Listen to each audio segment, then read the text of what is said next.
Welcome to Punky's Pro Wrestling. This is a review of Samoa Joe versus Necro Butcher on Dark Side of the Ring. Match took place on June 11th, 2005. Necro Butcher's name is Dylan.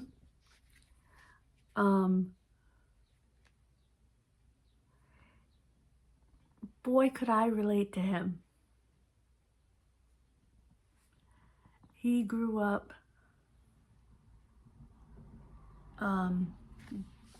being made fun of and picked on, beat up.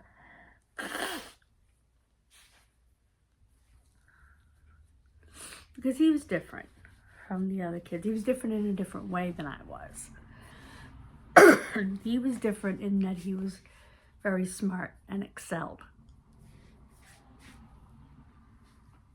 Which didn't happen too often in rural West Virginia. His dad was his best friend. They watched wrestling together. Same. Wrestling was his friend when he didn't have any other friends. Same.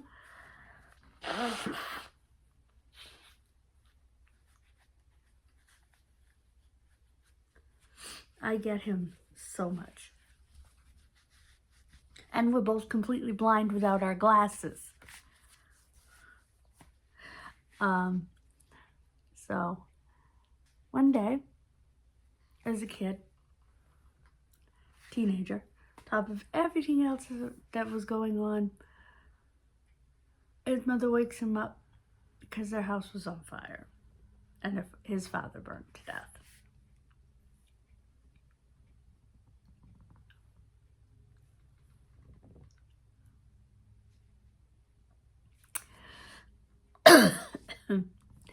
The match came into being because Necro Butcher and Madman Pondo had a tag match against a couple of Ring of Honor students. That's all Ring of Honor would send. And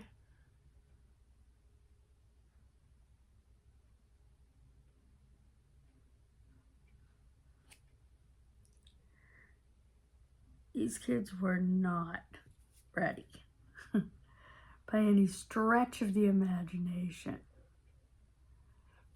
And so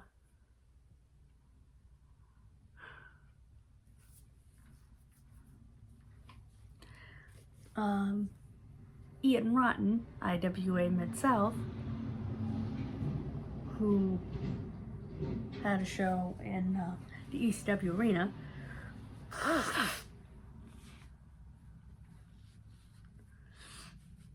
somehow got it so that Samoa Joe would wrestle Necro Butcher, supposedly defending the kids. And Joe said, I never trained those kids.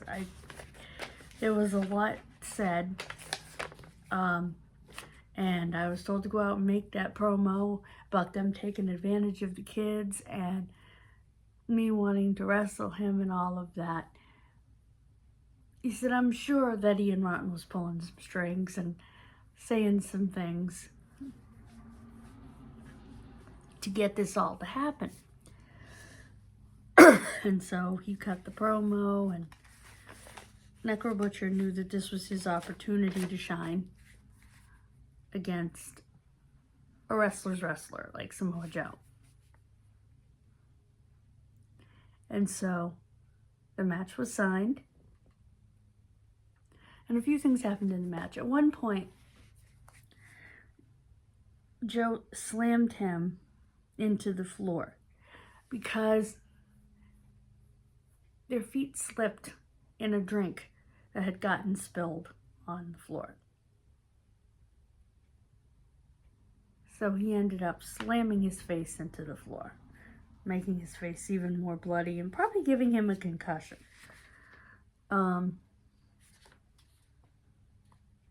Joe got his nose broken as he suplexed Butcher off the apron because the way he had him, Butcher's shoulder went into Joe's face.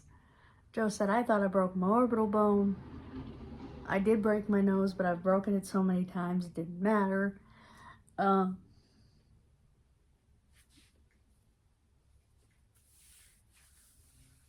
Joe took the match because his girlfriend at the time, who's now his wife, Jess, lived in Philly at the time. He said, I just wanted to be with her. So, and at one point, Butcher told him to put the guardrail, the piece of guardrail that he had broken off, onto the buckles, you know, like this. And he did. He slammed him on it.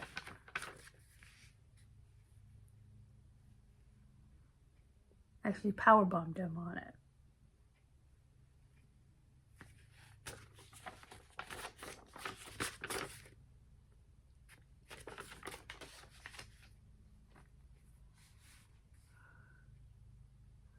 Joe won by 10 count.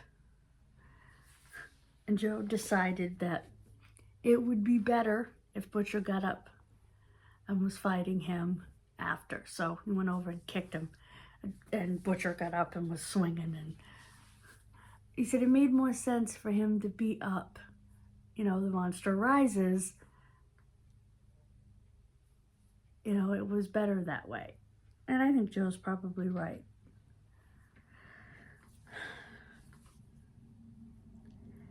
Then Necro developed stage 3 Hodgkin's lymphoma.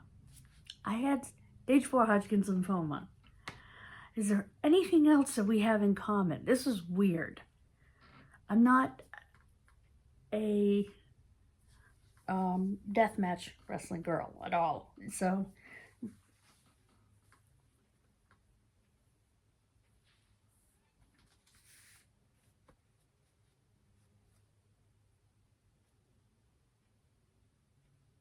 he had gone through the first 3 cycles of chemo and they didn't seem to be working. They said, let's do cycle 4. If this doesn't work, we don't know where we go from here. Cycle 4 finally started killing the cancer. He, like me, lost a ton of weight, was very sick. He beat it, like me. He's brave, he's smart, he's so much more than just a deathmatch wrestler. Joe is also extremely smart. And he let Dylan set the pace, Necro set the pace.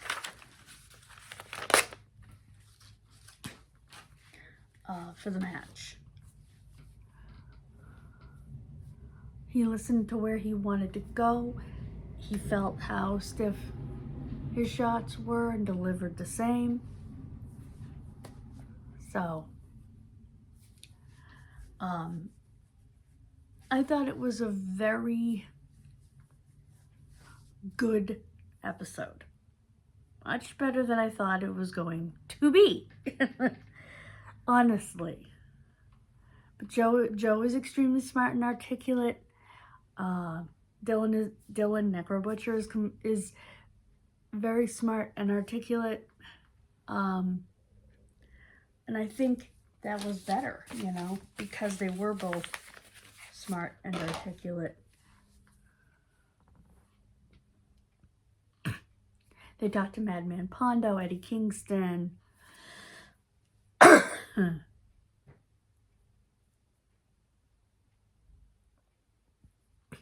So, I have a kid missing video to do.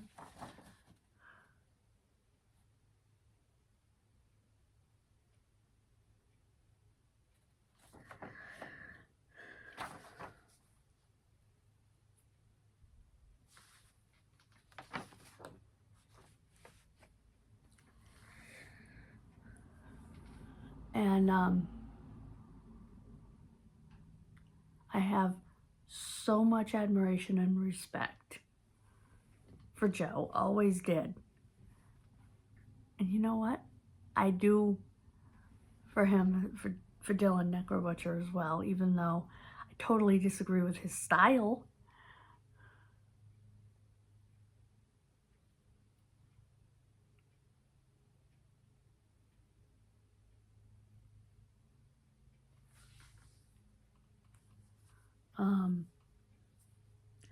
It gave me so much respect.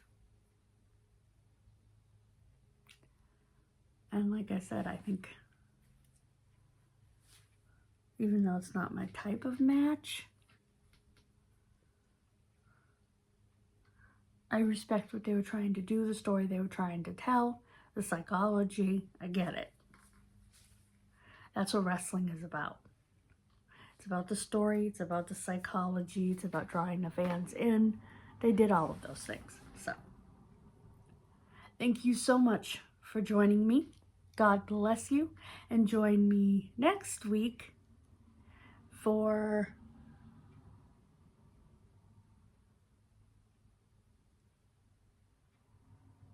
oh my gosh.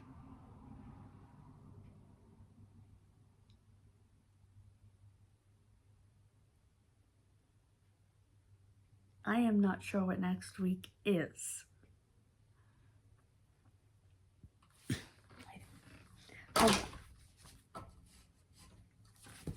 think it's Mr. Wonderful, but I'm not 100% on that, so let me look.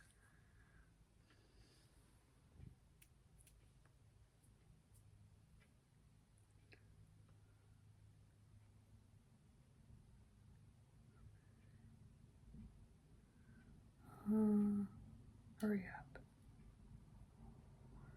Okay. Oh, it doesn't.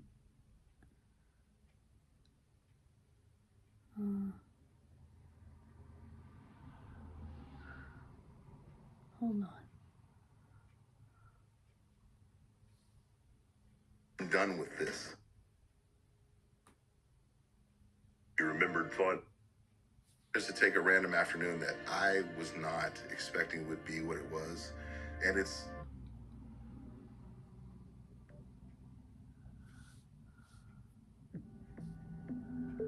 Okay, that's not working. previously on Dark. Okay.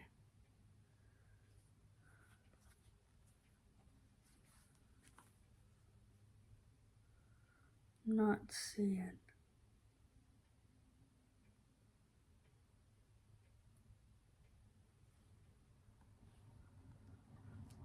I think it's Mr. Wonderful Paul Orndorff. If I'm wrong, I apologize, but I think that's what it is, which should be sad.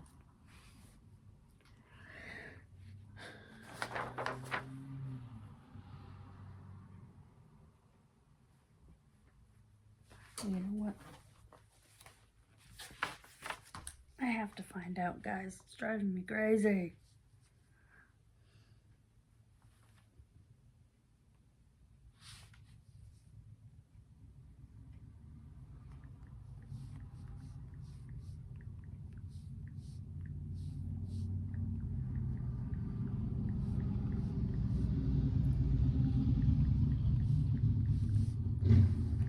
Okay.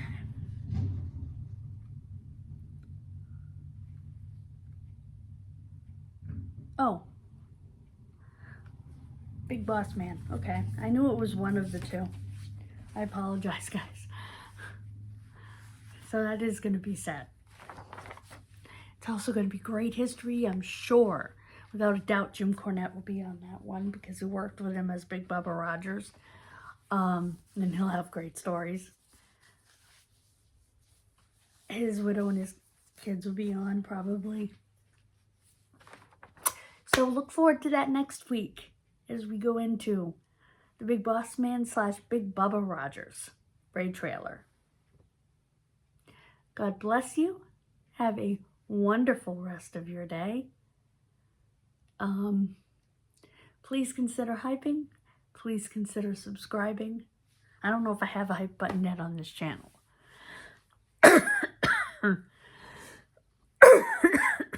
I'd like to get us to 100 subscribers by, excuse me, Thanksgiving. So let's try to do that. Bye, guys. God bless you.